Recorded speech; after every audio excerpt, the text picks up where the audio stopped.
China is about to set into motion its latest five-year plan. But why should you care? Well, quite simply, this national blueprint for economic activity will affect every supply chain touched by China. And if executed effectively, it could shift the global balance of power drastically. The CCP leadership wants to focus on tech self-sufficiency, which will have ramifications for artificial intelligence, semiconductors, and other key sectors. So what's in the plan? How will China follow it? And how will it impact Taiwan? I'm Divya Gopalan, and you're watching Connected on Taiwan Plus.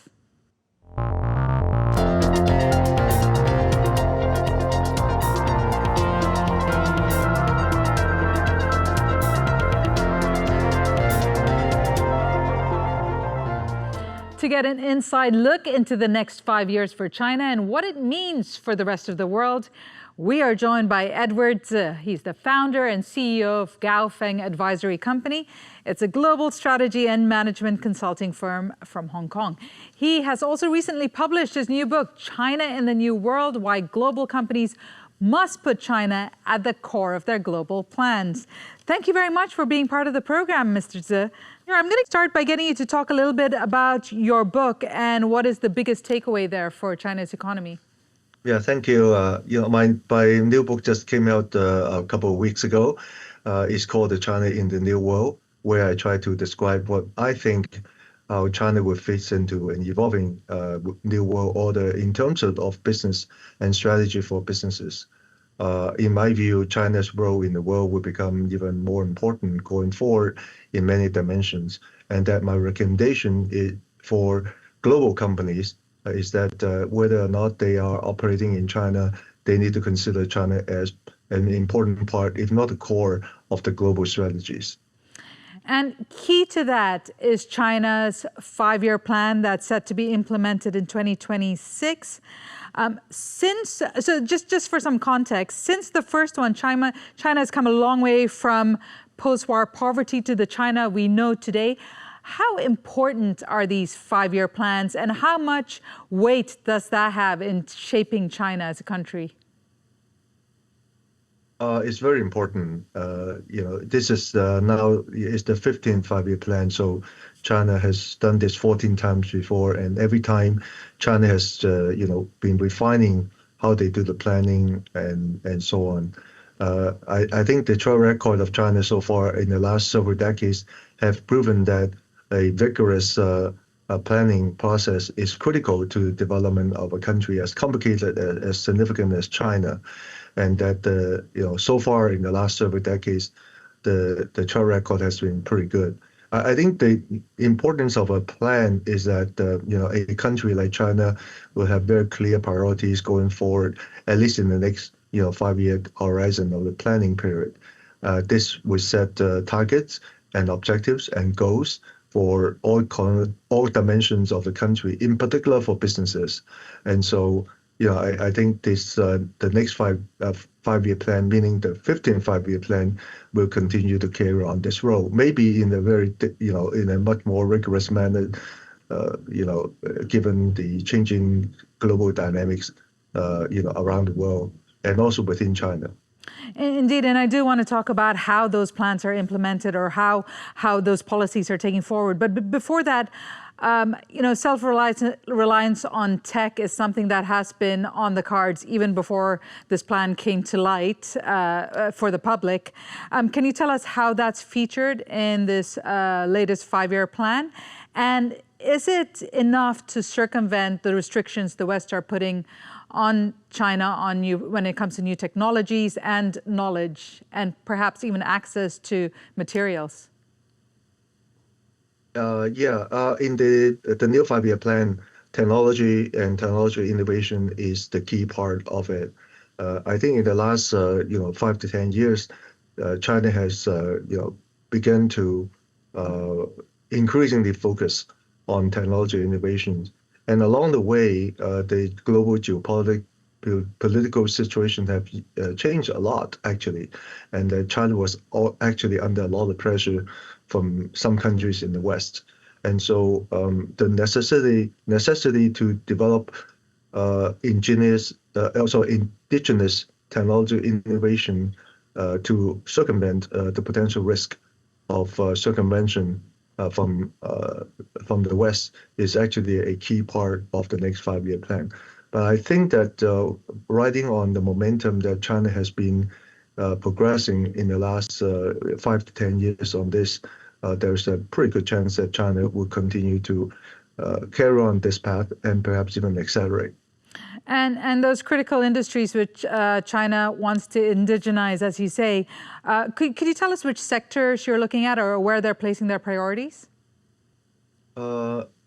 Over the last 5 years, we have seen, sectors such as electrical vehicles, new energy, and semiconductors and so on. Those are the ones that have gained a lot of progress in the last 5 years. Going forward, this sector will continue to be quite important, but there also new sectors will be emerging that will also become very important. I think in general, the notion of artificial intelligence or AI plus, meaning applying AI into specific scenarios, is going to become very important.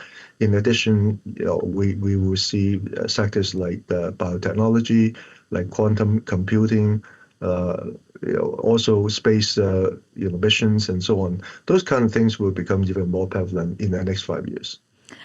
Going back to what we talked about, implementing those policies. Now let's take AI as an example. What goes into place to make sure that the policy does get, one, implemented, and two, in the direction it needs to go to grow? China has evolved into a very interesting and very rigorous governance system, which not only the state, the central government provides the 5-year planning and therefore, by definition, the directions and the strategy of the country. But there's a lot of businesses, a lot private sector companies, but also SOEs or state-owned enterprises. They would orchestrate their own businesses according to the national priorities. But also, very importantly, there are a large number of local governments which have the necessary resources. They will actually become a glue between the central government's plans and policies and also the development of the businesses. And this local government actually would provide funding and work with local businesses who want to work with these various local governments to co-create incubation and business development and so on. So this system actually is synchronizing itself pretty well. So going forward in each of the sectors that we talk about, and let's focus on AI and AI plus right now, AI plus meaning AI and applications, you will see that this model would manifest itself in a very profound manner, meaning there will be a lot of businesses, including many startups, who would actually leverage the opportunity to create new business opportunities because of AI. And then you will have local governments who will work with what they believe are the up-and-coming potential stars, or companies who will be transforming themselves into AI-capable companies, and the local government will play a role to support them. So you will see those kind of tandem going forward increasingly across many parts of China. In 1991, in the 5-year plan, I think that was a combined 5 to 10-year plan, Beijing for the first time called for stronger economic ties with Taiwan and encouraged Taiwanese investment. And since then, every blueprint has mentioned Taiwan. How has it mentioned, or in what context has it mentioned Taiwan in this 5-year plan? Yeah, actually, many of the Taiwanese businesses, in particular in technical areas, has contributed a lot on the development on the mainland side in the various sectors, in particular in semiconductor and manufacturing. I think that contribution is highly recognized by the central government of the mainland. So going forward, as I mentioned, as the focus of the next 5-year plan continue to be in tech innovation, there will be a major role for Taiwanese businesses, in particular the tech entrepreneurs, to play. In my view, the mainland governments, both the central government as well as the local governments that I mentioned, are highly welcome the relevant Taiwanese businesses to come and collaborate and work with mainland businesses to sort of co-create more powerful businesses. So in this context, the room for Taiwanese companies to play in China will probably widen, and there will be more opportunities for entrepreneurs who want to participate in this opportunity. Realistically speaking, given the heightened tensions, how realistic is engagement and collaboration down the line, especially as we're looking towards the next 5 years? Well, certainly geopolitics or the political relationship is a big part of the consideration, and nobody should undermine or underestimate the complexity of that. But nonetheless, as we have seen over the last several decades, there has been a large number of Taiwanese entrepreneurs, businessmen, and also engineers who have been developing and working in China, on mainland China, and their roles has been very prevalent in the possible future. I think that role will continue to be very important, and so I think the need or the desire to work together and to co-create businesses in according to the priorities is very strong. Whether or not geopolitics will hinder the development, I think there will be some cases, but the push for collaboration, in particular in the business level, will continue to be very strong. One of the most prevalent advantages Taiwan has over China is its advanced chip manufacturing. How much weight is being put in China for advanced chip manufacturing? And is there, in this 5-year plan, a plan to surpass what Taiwan can currently do? Advanced chip manufacturing and design priority is high, very, very, very top priority in the next 5-year plan. Is there a plan to so-called surpass or replace Taiwan's role? I'm not sure actually. I don't know actually, but I think the desire and the priority from the mainland side to try to create a pretty self-sufficient and self-reliant system or ecosystem in chip manufacturing design is very critical, because in the last 5 to 10 years, China has been under a lot of pressure from the West on chip supply, and so China has committed itself to really create a very self-sufficient ecosystem. Okay, let's look at some of the continuity from the previous plan and this plan.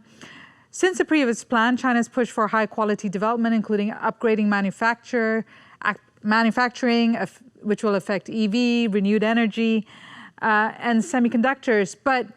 And some of the focus is still there, but at the same time, the focus on the plan over the past 5 years has brought intense competition, and in those sectors, even overcapacity. Is there a plan to somehow manage that, particularly if there is still a push for more capacity in those sectors? It's a very good question. Certainly, in quite a number of sectors in the last 5 years, we have seen quite a bit of overcapacity. There's a lot of competition with a large number of players in the same field.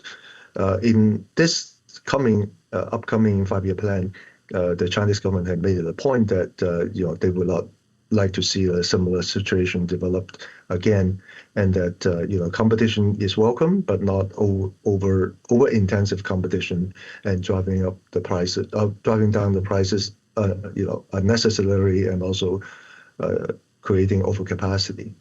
So how would the Chinese government try to mitigate this risk this time? In my view, there will be a much clearer definition of the roles and responsibility across different regions in China. And that, as I mentioned, many businesses in China are actually enabled by local governments. So, from the central government standpoint, they have, made it clear that local governments should actually think carefully about how to divide up the roles and responsibility. Not every local government should go after the same sector. Perhaps, some would go after some sector and some would go after some sector. So as a whole, local governments can have a, overall coordinated effort in achieving the overall plan and not focusing on just 1 or 2 areas. and as a result of that, that will create a lot of overcapacity, just like what we have seen in the last 5 years. So this next 5 years is potentially, we're going to see a very different picture. But of course, achieving this will require very meticulous coordination, and also each local government will have to, on one hand, look out for its own interest and good, but also need to pay attention to the interests of the other local governments. So it becomes a little bit more complicated, but let's see how China will play out this time. In that very different picture, can you see some of those companies actually failing or having to shut down? Would that be allowed? Would that be a scenario that could happen, especially when you're looking at the EV market where you have so many competitors, or the solar market? I think most people would expect that there will be a certain degree of consolidation in these overly crowded markets, in particular in EV, solar panels, and so on. In my view, some degree of consolidation will happen in the next few years. But is it going to be consolidated to the usual norms in the Western countries? I also have a doubt, because the role of the government is still quite prevalent in China. So the combination of the role of the government, some degree of sort of local government's own interests, together with the company's interests, will probably create a very different end game in China as compared to the end games in the other countries in the West. One of the other priorities is boosting household consumption to drive growth. But how realistic would you say this is, given the slump in the property market, high youth unemployment, and a sluggish growth for China? Like what is the clear path to boosting household consumption? It's a very good question. Certainly, the quote-unquote collapse of the property sector has created a lot of uncertainty in many Chinese people, and therefore it affects on to what degree they would like to create consumption. Is a big issue actually in China, and that a lot of people are very concerned, including the governments. I think the situation is beginning to change a little bit. One is I think the public sector is probably being stabilized, and it will get into a new phase of development, which will be quite different than the previous phase in property. So it will to some degree would recreate some degree of confidence in the Chinese consumer's mind.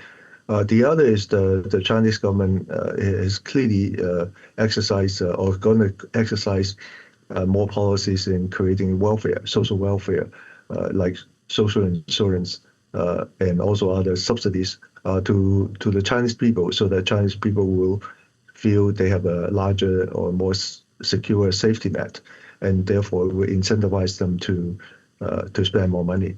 Third is, as I mentioned, a priority in the next 5-year plan is technology innovation, which actually will provide opportunities for a lot of startups. We're going to see a lot of startup companies creating in the next 5 years. And with the startup company, by definition, some of them would not be able to make it, but quite a bit of them would actually be able to do it. So technology innovation is going to create a new generation of people who can create pretty well, living standards for themselves. So in that respect, consumption could actually increase, but that may take time. But the general direction that we're seeing is that in China, consumption, because of these various factors, will probably going to increase steadily. And in general, I think from that standpoint, it would become a more balanced society. I think one of the concerns, particularly if you're looking at foreign investment from overseas, and perhaps even for companies that are starting up in China, is regulations. We saw how that affected the tech sector a few years ago when regulations suddenly changed and the weight of government stood heavy on many of these companies. Is there concern, or are there now different rules or a different set of guidelines on how that regulation will come into play, or whether there will be companies will still be allowed to have a free hand to grow?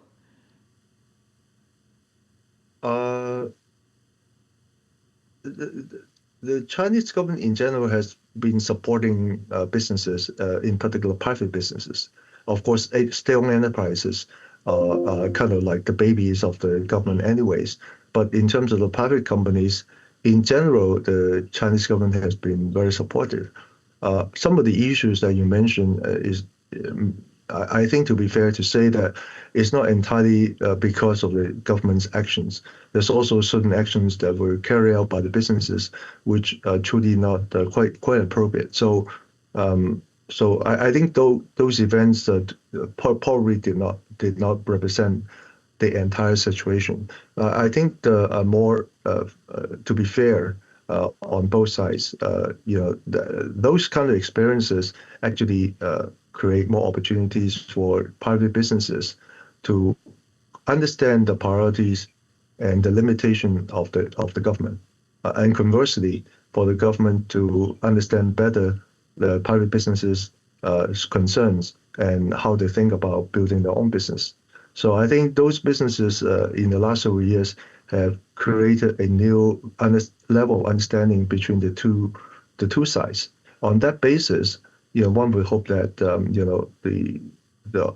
the probability of a similar situation would be reduced. But you never know. There could be new issues that will come up, right, going forward. But you don't know. But in terms of the general stance of the just central government, I believe that they would like the private sectors to continue to grow and to contribute to the overall development of the country in accordance with the priorities of the country, as laid out in the 5-year plan. Of course, within the limits of the definition by the government, in particular in terms of security, that kind of stuff.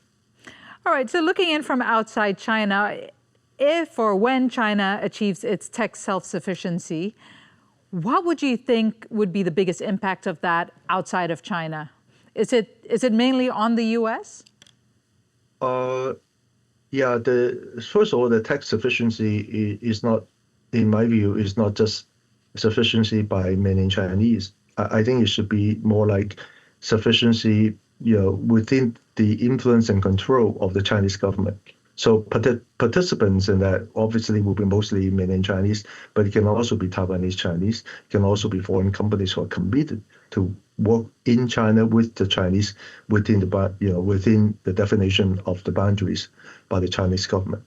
So from that standpoint, first of all, from the U.S. standpoint, I think they are now finding out that it's very difficult to really so-called contain China from a technology standpoint. And China have always figured out a way to sort of break out from the sanctions or the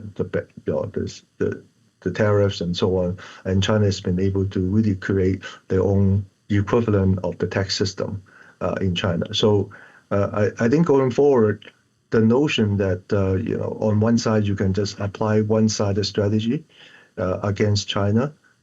I think that recognition, the recognition of the effectiveness of that policy or strategy will become increasingly better understood by perhaps the American politicians or the Western politicians. So I think policies will also evolve along the way. From the Chinese standpoint, as they develop the system, that system, so-called, right, the Chinese system, many Chinese companies are beginning to go overseas. And along the way, they will bring the system and the entire supply ecosystem along the way. And as they go outside of China, as they go into other countries, the other countries will also look at the Chinese way of doing things in terms of technology, supply ecosystem, innovations, and so on. I think many countries, in particular those countries in the global south, will find the Chinese model to be at least an alternative for them as they decide on which way to go as they develop their own industries. Certainly, in the past, they have the Western model that they can use as a model, a target model to follow, which is fine. I think increasingly these countries, the global South countries, will see China's model as at least an alternative, if not a better model. So we're going to see this dynamics going on. So as Chinese companies going overseas, the prevalence of the Chinese technology, the business model, Chinese way of thinking about innovation, and the Chinese capital, Chinese knowledge will also go along the way. And so I think you're going to see more and more this across many other parts of the world, in particular in global South countries. For investors, and the 5-year plan puts priorities in several different buckets, but what sector are you closely watching from manufacturing to 6G that you feel really will be the biggest winner here? I follow a lot of industries as I'm quite fortunate, or I'm very grateful that I have clients from many sectors. But as I mentioned, perhaps the most important underpinning these days is the AI, artificial intelligence, in particular AI plus, meaning the application of AI into specific scenarios. And we see that being applied across many sectors. So, obviously in autonomous driving, in automation, robotics, in pharmaceuticals, in medical devices, in advanced manufacturing, and so on. So the application scenarios is wide open, but the underpin of that is AI, is artificial intelligence, where China is developing a very complete and very capable tech stack in the AI area. I will also want to add that alongside with the AI innovation or AI revolution, China is also driving another innovation, which is in the fintech area, in the finance area, in particular through blockchain as an underlying technology. So in Hong Kong, which is part of China, we're seeing the imminent development of the stablecoin and RWA, which is real world assets. On the mainland side, in particular in Shanghai, Shanghai is now becoming the hub for the CBDC, which is the central bank, the digital currency issued by China. And Shanghai is also being offered by the central government as a place where foreign companies, if they want to deposit their gold reserves, Shanghai could be a place to do that.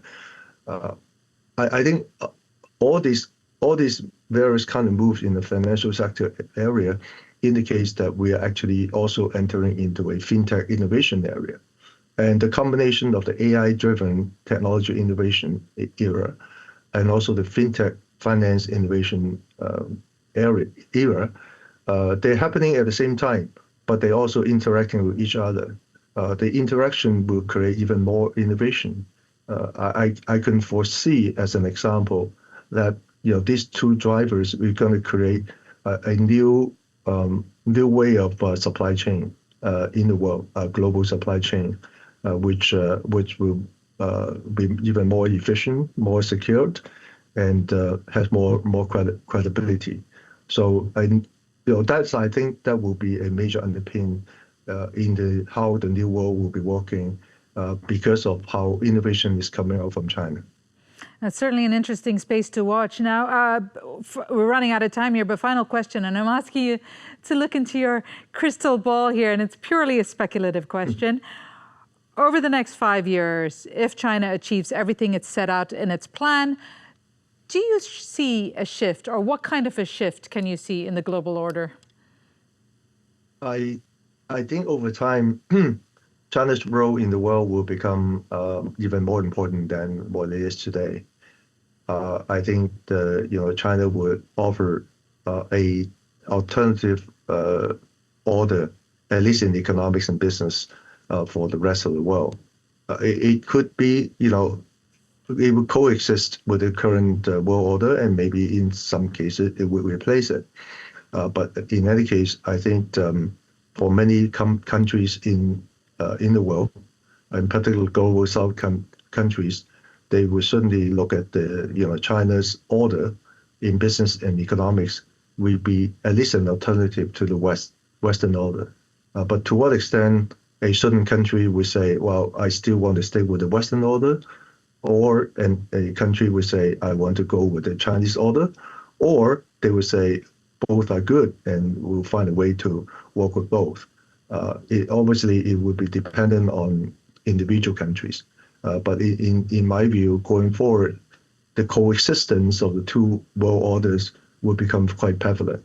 And the world will gravitate into, in some cases, two worlds, but in some cases, they will also be connecting together because the underpinning factors for more collaboration, more connectivity actually become more prevalent. And that increasingly, Western countries in the West will find out that it's always impossible to contain China. So increasingly, perhaps they would decide that actually working with China or collaborating with China in some ways will actually be the only way going forward. I would expect the world to migrate into that kind of myriad of different scenarios going forward. Edward Tse, author of the book China in the New World, which is just recently released. Thank you so much for joining us from Hong Kong.